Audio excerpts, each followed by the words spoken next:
ఇప్పుడు వాళ్ళు ఇల్లు మొత్తం గులగొట్టి నెలమట్టం చేసినాక అప్పుడు వదిలేస్తారు అన్నట్టు.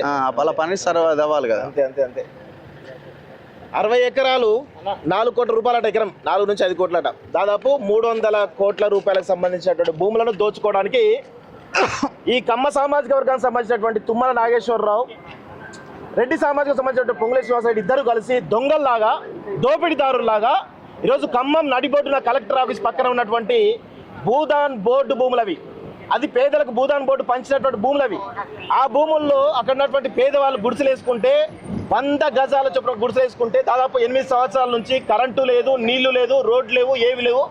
ఆ దోమల మధ్య చీకట్లో సోషల్ మీడియాలో కమ్యూనిటీ పోస్టులు పెట్టి బస్సుల్లో కనీసం కరెంటు కూడా ఇవ్వలేనటువంటి దుస్థితిలో ఉన్నటువంటి వీళ్ళందరూ కూడా ఈరోజు దుర్మార్గంగా చుట్టుపక్కలంతా కబ్జాలు చేసుకుంటూ పోతుంటూ ఈరోజు వాళ్ళు అడ్డుకుంటా ఉంటే 10,000 మంది బలగాలతోటి, ఒకరు కాదు ఇద్దరు కాదు, 10,000 మంది బలగాలతోటి ఈరోజు పొద్దున్నే ఉదయమే మొత్తం అన్ని డిపార్ట్మెంట్లు, revenue department, irrigation department, collector office అందరు పోయి పాపం ఆ పేద ప్రజలు పొద్దున నిద్ర లేవక ముందే వాళ్ళందరి బతుకులను మొత్తం రోడ్డు పాలు చేసిరు.